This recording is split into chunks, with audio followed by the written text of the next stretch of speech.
वो कहानियाँ अधूरी जो न हो सकेगी पूरी, उन्हें मैं भी क्यों सुनाऊं, उन्हें तुम भी क्यों सुनाओ। वो कहानियाँ अधूरी जो न हो सकेगी पूरी, उन्हें मैं भी क्यों सुनाऊं, उन्हें तुम भी क्यों सुनाओ।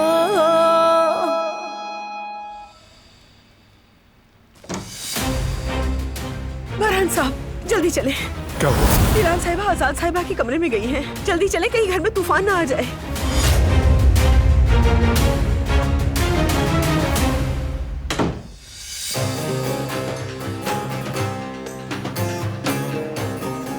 तुम अभी तक यहाँ खड़ी किसका इंतजार कर रही हो?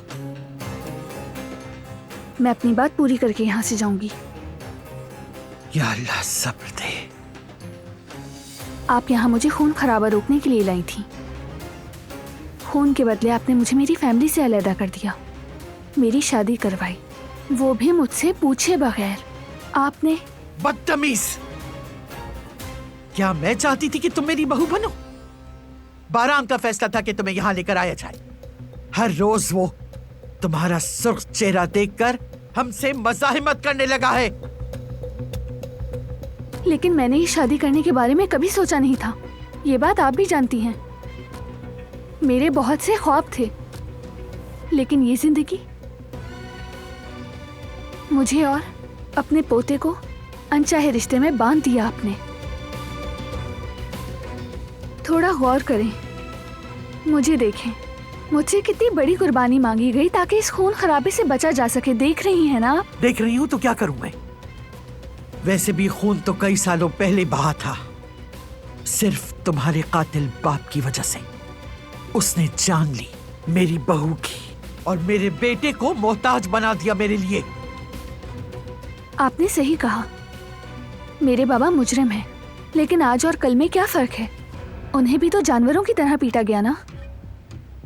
तो तुम यहां मुझसे आकर हिसाब लेने आई हो? नहीं आजाद साहिबा, हिसाब लेने नहीं आई हूं, बस आपको समझने की कोशिश कर रही हूं मैं। सुनने के लिए बहुत हौसला चाहिए, और हौसले वाला इंसान जो समझ सके। लेकिन मुझे नहीं लगता कि तुम में कोई ऐसी खूबी है, तो इसलिए तुम्हें समझने की जरूरत नहीं। अब यहां से दफा हो जाओ। हाँ, एक बात याद रखना, तुम्हारा वो कातिल बाप अपने लिए दुआ मांगे। अगर मैं फिर से उसके साथ इंसाफ करूं तो सोच ले, अगला घूंट पीना भी मेरे लिए हराम होगा। तुम्हारे कातिल बाप ने कितने लोगों की जानें ली हैं। मेरी बहू जिसको उसने कब्र तक पहुंचा दिया, और फिर मेरा वो बेटा जो जिंदगी भर का मोहताज हो गया, तुम्हारे बाप ने किया। उसे जिंदा रहने का हक नहीं, उसे कोई हक नहीं। अब यहां से दफा हो जाओ फौरन। मैं तुम्हारी शक्ल नहीं देखना चाहती।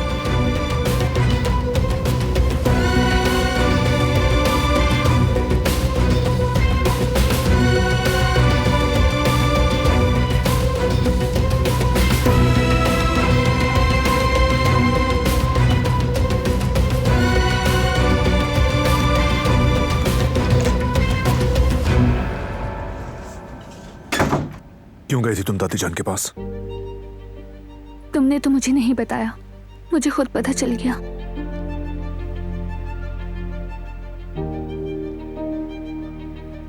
बाबा को आजाद साहिबा के कहने पर मारा गया। अब सुकून मिल गया तुम्हें? कुछ बदल गया है क्या? बहुत कुछ।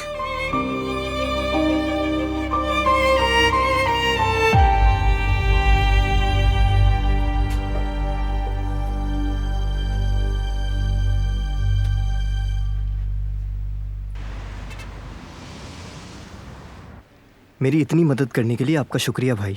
लड़ाई के बारे में मैंने भाई को नहीं बताया, वरना वो शायद कुछ और समझते, और वैसे ही उनके अपने इतने मसाइल हैं, इसलिए मुनासिब नहीं समझा उन्हें बताना। खैर कोई प्रॉब्लम नहीं, अब तुम रिलैक्स हो जाओ। मैंने आपको बताया भी है, वो लड़की स्कॉलरशिप पर है। अगर हम उसके लिए कुछ नहीं कर सके तो स्कॉलरशिप कैंसिल हो जाएगी। कोशिश करेंगे इस मसले का हल निकालने के लिए।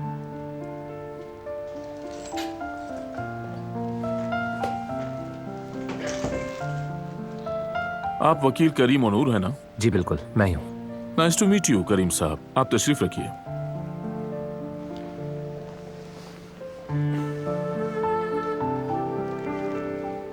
हाँ तो जी हाँ, अब बताओ मुझे, सना से तुम्हारा झगड़ा क्यों हुआ?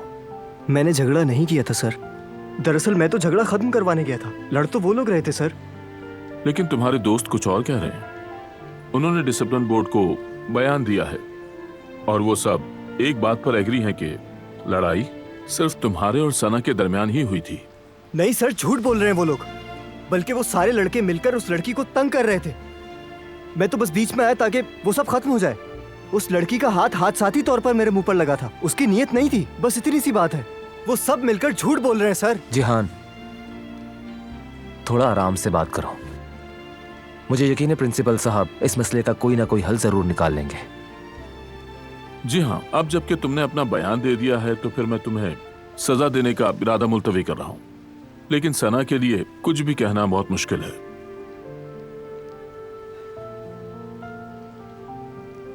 मगर उस लड़की का क्या होगा सर? अब स्कॉलरशिप कैंसिल हो सकती है। लेकिन उसकी कोई गलती नहीं है। फिर भी वो तो झगड़े में सिर्फ अपने आप को बचा रही थी। अगर इस मामले में किसी की गलती है तो उन लड़कों की जो उसे छेड़ रहे थे।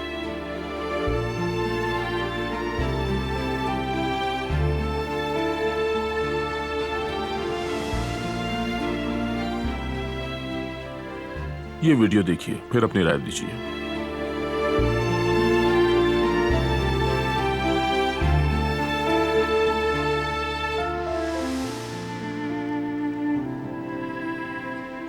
सना के मामले में आखिरी फैसला डिसिप्लिन बोर्ड करेगा।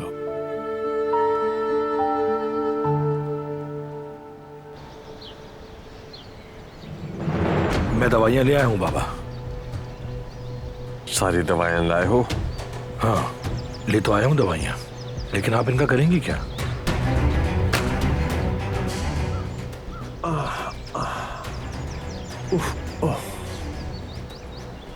मेरी गर्दन अकड़ गई थी। ओए ओए ओए, इसीलिए दवाइयों का कहा। अभी दर्द कम है, कहीं ऐसा न हो कि ये दर्द बढ़ जाए। मैं दवाइयाँ खा लेता हूँ ताकि ये दर्द खत्म हो जाए।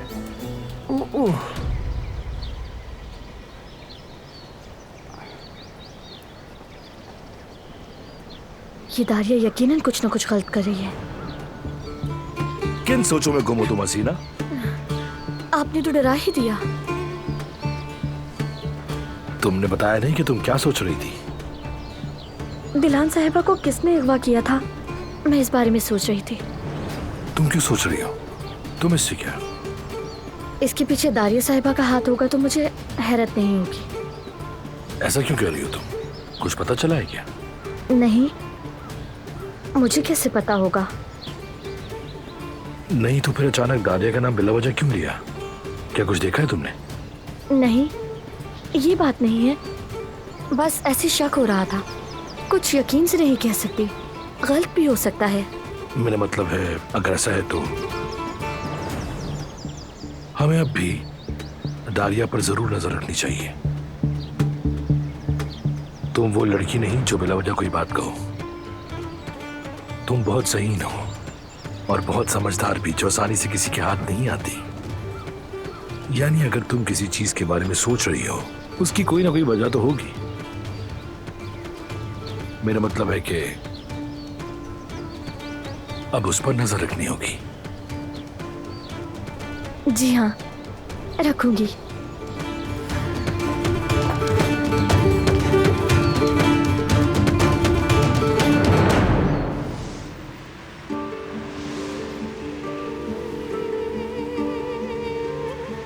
अब क्या करना चाहिए हमें भाई? मैं अपनी तरफ से कोशिश करूंगा, मगर इस वक्त सारी चीजें उसी के खिलाफ जा रही हैं जिहान। मैं ये बिल्कुल भी नहीं चाहता था भाई। अब ये मामलात इतने आगे बढ़ चुके हैं कि तुम्हारे भाई से छुपाने का कोई फायदा नहीं। अब मुझे बताओ कि तुम उन्हें बताओगे या मैं जाकर इस मामले पर बात करूं उनसे।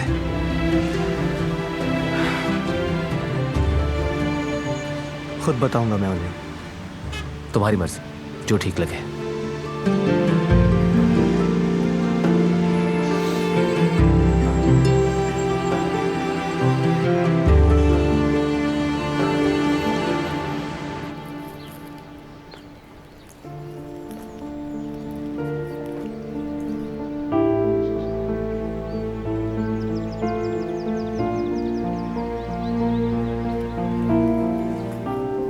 बारान बेटा, कैसे हो तुम?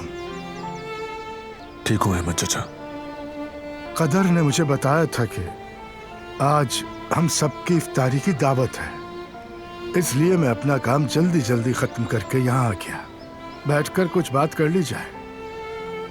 अच्छा किया आपने। तुम परेशान लग रहे हो। अब तुम खुद बताओगे या मुझे खुद अंदाजा लगाना पड़ेगा?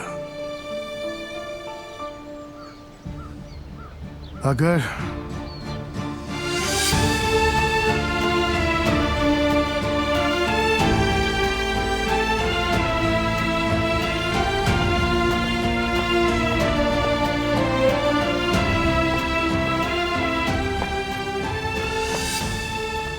अस्सलाम वालेकुम अहमद चाचा, क्या आपको कोई बात करनी है? सिर्फ तुमसे बात नहीं करनी बेटी, इस बार तो तुम दोनों से कुछ कहना है मुझे।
वाह भाईजान, पैरों में भी जान आ गई।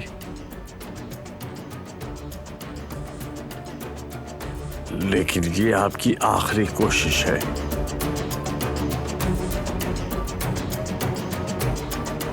इन दवाइयों से आप दोबारा पहले वाली हालत में आ जाएंगे भाईजान, फिक्र न करें। आप दोबारा हिलने के काबिल नहीं रहेंगे। लेकिन मैं पहले मसल रिलैक्स कर देता हूं, ठीक है भाई?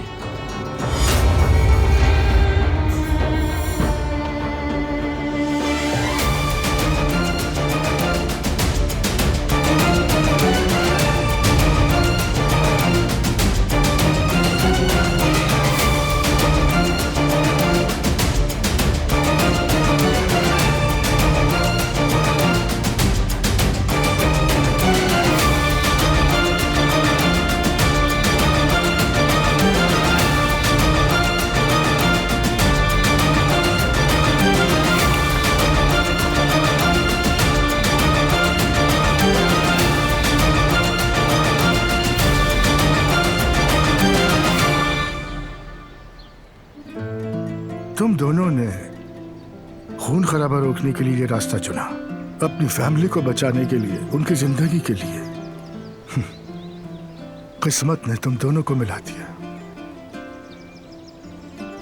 किस्मत के आगे तो इंसान भी बेबस है, लेकिन अब तुम दोनों एक साथ हो। तुम्हारी मंजिल भी एक ही है। अब जितना अरसा तुम साथ रहोगे, खून खराबा नहीं होगा।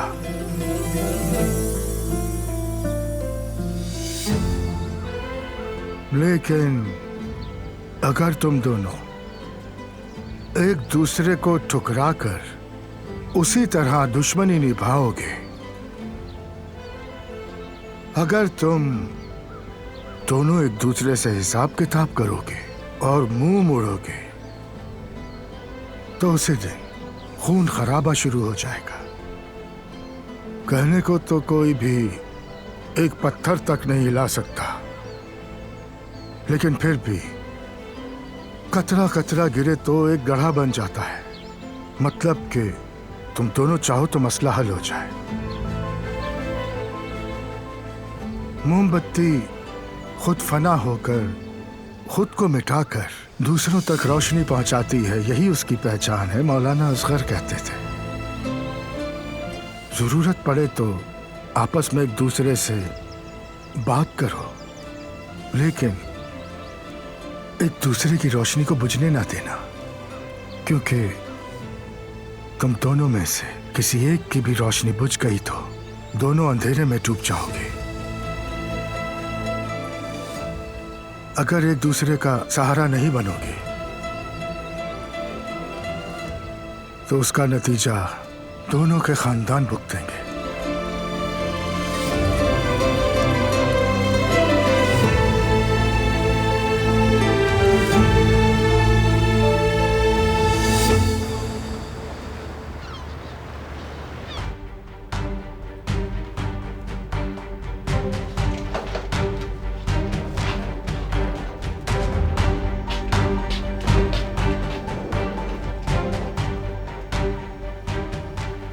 यार अब ऐसा मुंह मत बनाओ मीनी जान। और कौन सा तुम हमेशा के लिए क्लिनिक जा रही हो? हाँ, तुम जल्दी ठीक होकर वापस आ जाओगी, ठीक है ना? हर चीज तुम्हारी बेहतरी के लिए कर रही हूं मैं, यकीन करो मेरा। जब तुम वापस आओगी तो बिल्कुल मुख्तलिफ इंसान होगी। अली जब तुम्हें देखेगा तो तुम्हें देखकर यकीन ही नहीं करेगा, आशिक हो जाएगा तुम्हारा, देख लेना तुम।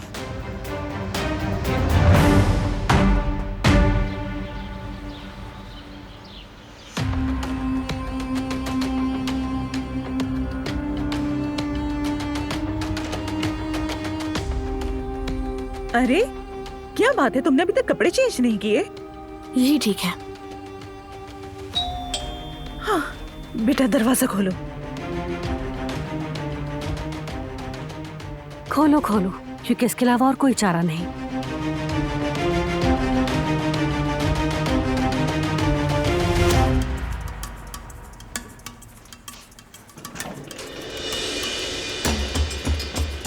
अली, तुम आए हो?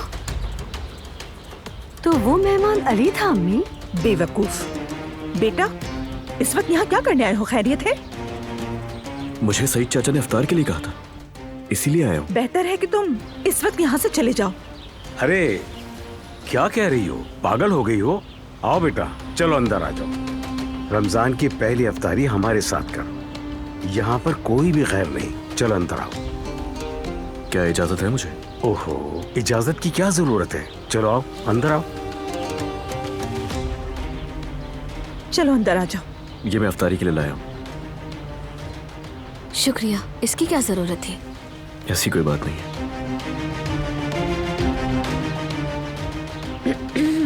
खुशामदीद।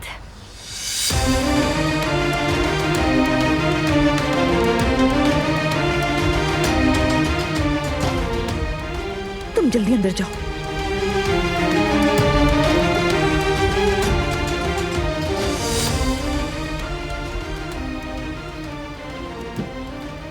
ये बेवकूफ यहाँ क्या कर रहा है? कहीं हमारे साथ ये कोई खेल तो नहीं खेल रहा? अम्मी अब ऐसी फजूल बातें मत करें, अंदर चले आप।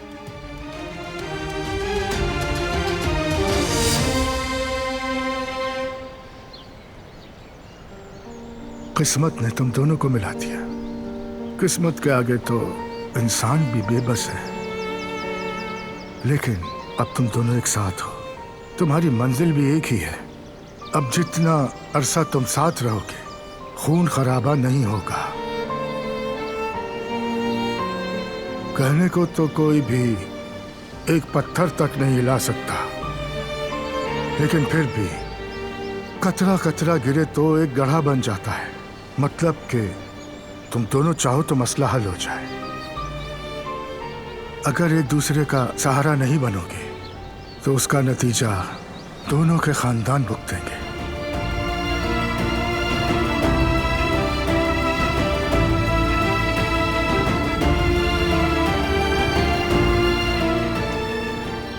दिलान बेटा, अगर मसरूफ नहीं हो तो चलो हम दोनों किचन में चलते हैं, कुछ काम है। इस तरह मेरी मदद भी हो जाएगी और तुम्हारा दिमाग भी बटेगा। ठीक है, मेरे लिए भी अच्छा रहेगा। वैसे भी सोच सोच के सर में दर्द हो गया है।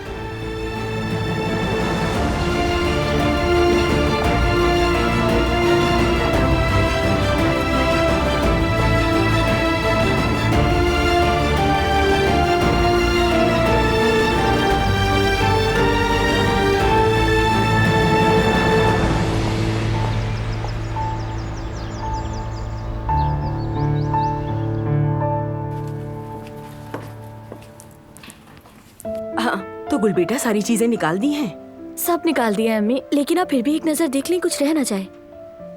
एक काम करो, वहाँ से थोड़ा लहसुन लेकर आओ। हम थोड़ा लहसुन कबाब में भी डालेंगे। लाल मिर्च और गरम मसाला भी लेते आना कोफ्तों के लिए। अब तुम गुल की मदद कर देना बेटा।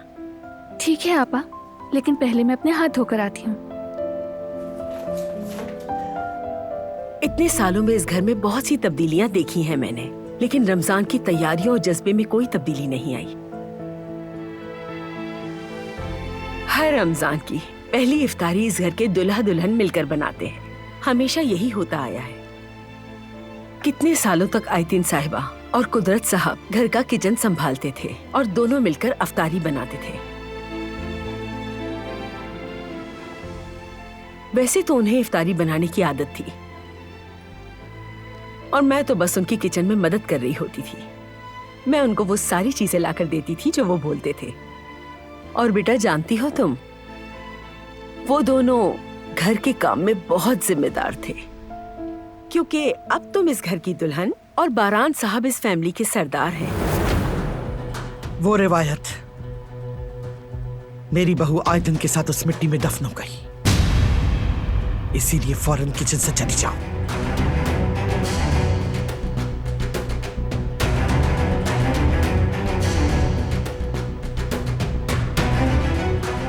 हमारी पहली अफ्तारी बहुत खास है और तुम हमारी बहू नहीं हो और ना ही कभी तुम बन सकती हो। अपने गंदे हाथों से यहाँ की किसी चीज को हाथ मत लगाना।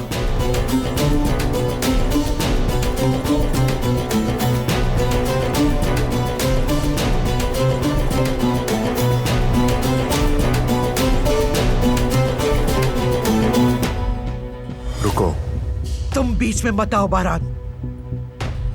दादी जान, कमरे में जाएं आप और इफ्तार तक आराम करें। ये लड़की जिस चीज को हाथ लगाएगी वो मैं हरगिज़ नहीं खाऊंगी। दादी जान, इफ्तार तक कोई फजूल टेंशन नहीं चाहता मैं। इस घर में वही होगा बहुत जो हो मैं... गया।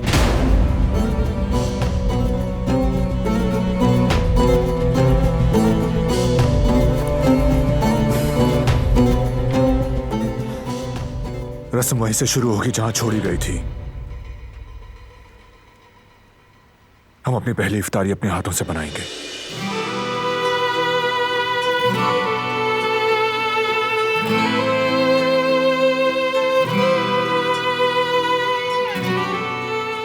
ये लीजिए।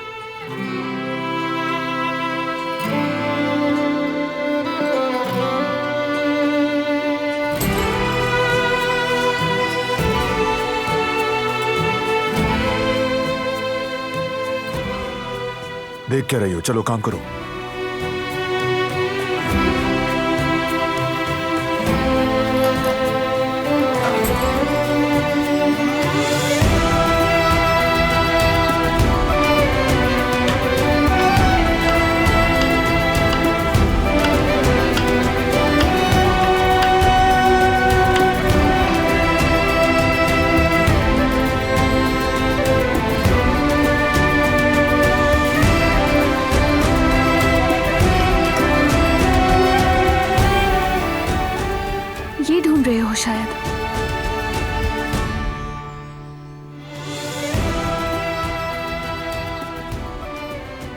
कटिंग शुरू करो, ये चॉप कर देती हूँ मैं।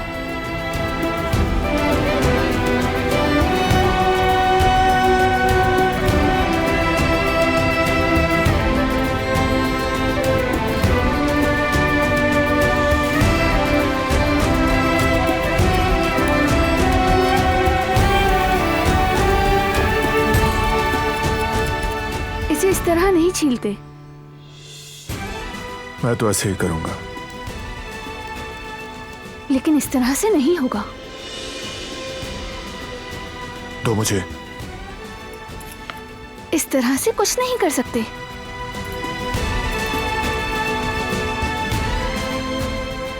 या अल्लाह, तुम अपना काम करो और मुझे अपना करने दो। लाओ मैं करती हूँ। मेरे हाथ से क्यों लिया?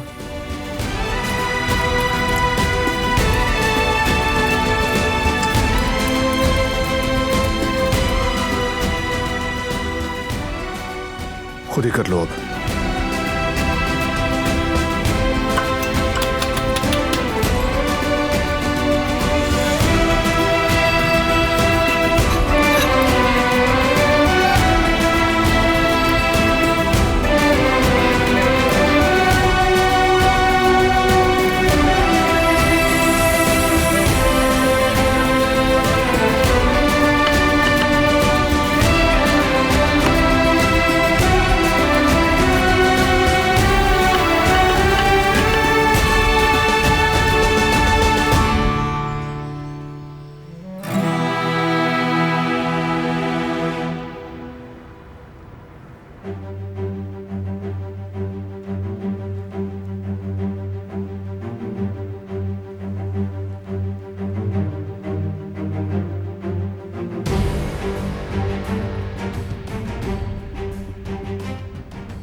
जवेरिया, ये फ्लावर्स वगैरह किस लिए है?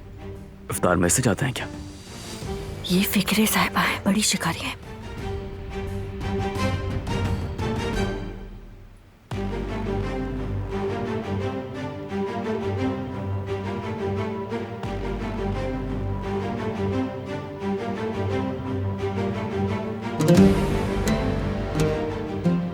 मैं भी जरा किचन में देखकर आती हूँ।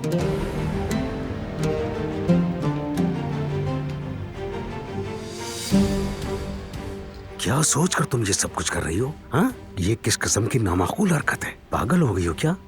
अरे घर बैठे ही जमरुद का रिश्ता आ गया है, मना कर देती क्या? बेवकूफ नहीं हूँ। मेरी इजाजत के बगैर तुम ये सब कैसे कर सकती हो? वो भी अपनी मर्जी से। मेरी कोई अहमियत नहीं। हारून बहुत अच्छा लड़का है। मैंने कब कहा है कि बुरा है वो?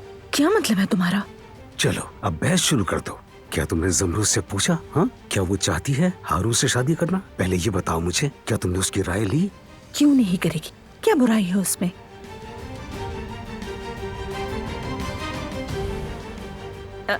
आ जाइए ना सब लोग, टेबल पर आ जाइए। अजान का वक्त भी होने वाला है। हाँ, अजान से पहले कुछ दुआ कर लेते हैं, क्या ख्याल है? चले आ जाएं, अजान का वक्त होने वाला है। अली बेटा, तुम भी आ जाओ।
रमजान का महीना रहमतों और बरकतों का महीना है। रमजान के महीने में नाराजगियां और इख्तलाफात खत्म हो जाते हैं। हम मुसलमानों की मुश्तरका खुसूसियात में अल्लाह का बंदा बनना शामिल है। इस अमल को बखूबी पूरा करने के लिए हर मुसलमान को बहुत अच्छी तरह से ख्याल रखना चाहिए। अपनी नाराजगी और इख्तलाफात खत्म कर देने चाहिए ताकि सबके दिल साफ हो जाए। दीन के मुताबिक रंजिशें और दुश्मनियां 3 दिन से ज्यादा नहीं रखनी चाहिए। अल्लाह की नजर में कता ताल्लुकी हराम है, और अगर कोई नाराजगी हो भी गई तो पहले उसे सुलझाने की कोशिश करें। उससे आप छोटे नहीं होंगे बल्कि आपकी शान बढ़ेगी, और इसी तरह दूसरा भी इसे कबूल करे। नाराजगी रंजिश रखकर किसी का भी फायदा नहीं होता। मतलब ये कि किसी को भी दुख मत दें, दिलों को साफ रखें। दूसरों को हराने के बजाय जीतने दें। इस दुनिया में हमारे दोस्त कम हैं और दुश्मन ज्यादा हैं। अच्छे अमाल से हमारे दुश्मन कम हो जाएंगे और हमारे दोस्त बढ़ेंगे इंशाअल्लाह। अल्लाह सबको रमजान मुबारक करे। आमीन आमीन। जज़ाकल्लाह अहमद चाचा। बारान बेटा, क्या इस साल हम गरीबों में इफ्तारी बांटने का एहतमाम करेंगे? हर साल हम इफ्तार के डिब्बे तैयार करवाते हैं, लेकिन अभी तक कोई बात नहीं हुई। आप परेशान मत हो दादी जान, मैंने सब कर दिया है। लिस्ट भी बना ली है मैंने। ये काम तुमने कब किया बेटा? हमें बताया भी नहीं। खैरात को राज भी रखना चाहिए। एक हाथ से दें तो दूसरे को पता ना चले। ये हमने आपसे सीखा है।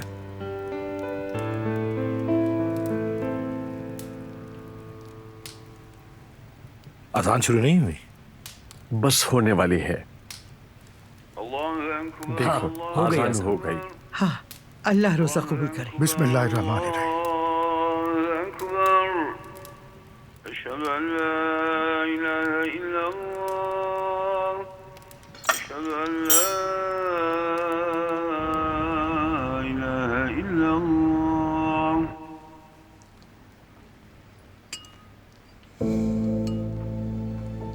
क्या हुआ है? कोई मसला है? कोई मसला नहीं है। पक्की बात है? तो फिर तुम सुबह से दरवाजे की तरफ क्यों देख रही हो? लग रहा है किसी बात का डर है तुम्हें। ऐसा नहीं है, कुछ नहीं। बेटी, अगर कुछ है तो बताओ मुझे। उन लोगों से लड़ाई हो गई थी मेरी। लड़ाई किससे?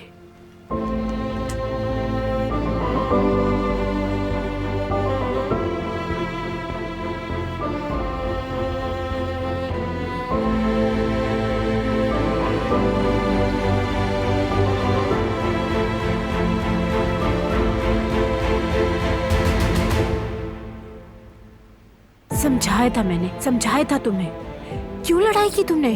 इस्मत साहब ने भी तुम्हें कितना समझाया था। तुमने क्यों उस लड़के को मारा? हाँ, अरे मेरा कोई कसूर नहीं था अम्मी। उन लोगों ने पहले बैग खोला, उसके बाद किताबें नीचे गिराई और पाँव रख लिया उस पर, तो गुस्सा आ गया मुझे। लेकिन तुम्हें उसे मारना नहीं चाहिए था। सच बताऊं तो मारने की कोई नियत नहीं थी मेरी। मैंने जो कुछ भी किया सिर्फ अपने बचाव के लिए किया था। वो आ गया बीच में और उसके बाद मेरा मुक्का उसके मुंह पर लग गया, बस।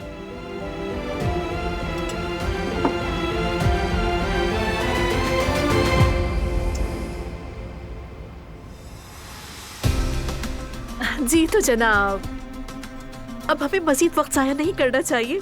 यहाँ आने का मकसद बताना चाहिए। अल्लाह की रजा से और नबी की रहमत से हम आपकी बेटी ज़मरुद अपने बेटे हारून के लिए चाहते हैं।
इस इफ्तार की याद को महफूज कर लें।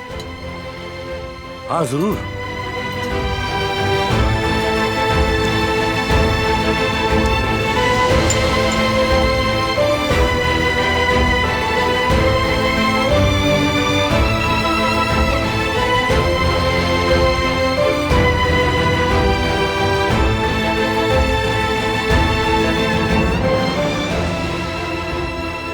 थोड़ा करीब करीब आ जाए। अहमद चाचा आप भी थोड़ा सा करीब आ जाए।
छोड़ दो। नहीं नहीं नहीं, हटो। नहीं नहीं,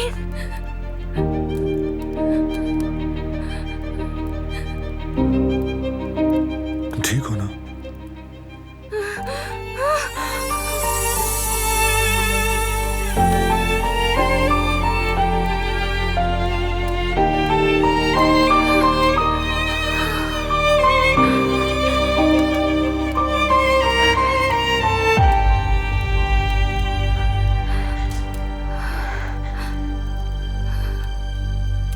देखा ना, डर खत्म हो गया।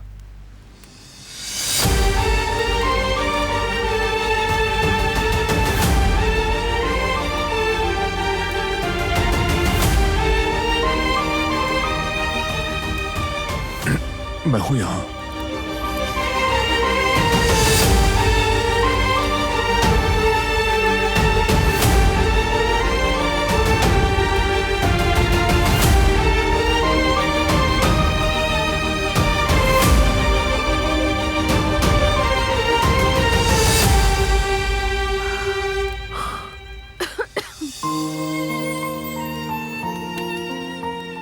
वो शख्स जो भी था वो मुझे मार नहीं सका, लेकिन वो मेरे दिल में एक डर बिठा गया।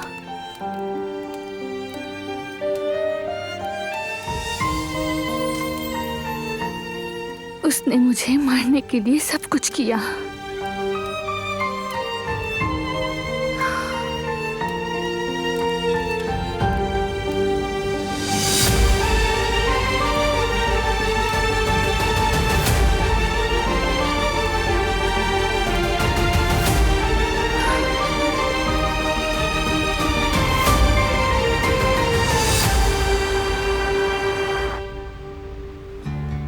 Good morning.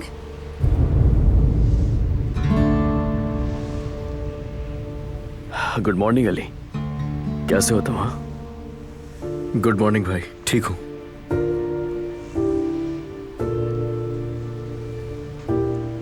अली, तुम ठीक हो ना? ठीक हूँ Zamrud. Good morning Ali. Good morning.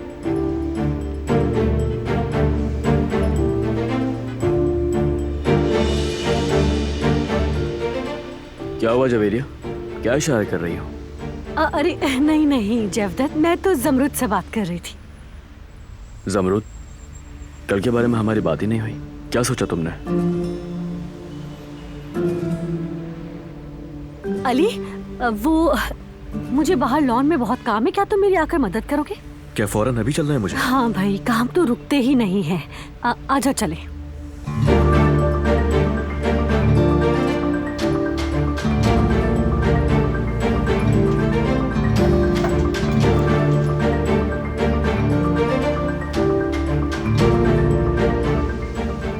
मुझे कोई बात नहीं करनी।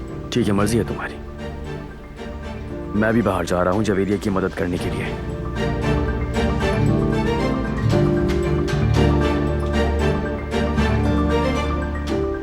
हर कोई हारून की तरफ है, फिर कैसे मना कर सकती हूँ मैं? वो कहानियाँ अधूरी जो न हो सकेगी पूरी, उन्हें मैं भी क्यों सुनाऊं, उन्हें तुम भी क्यों सुनाओ।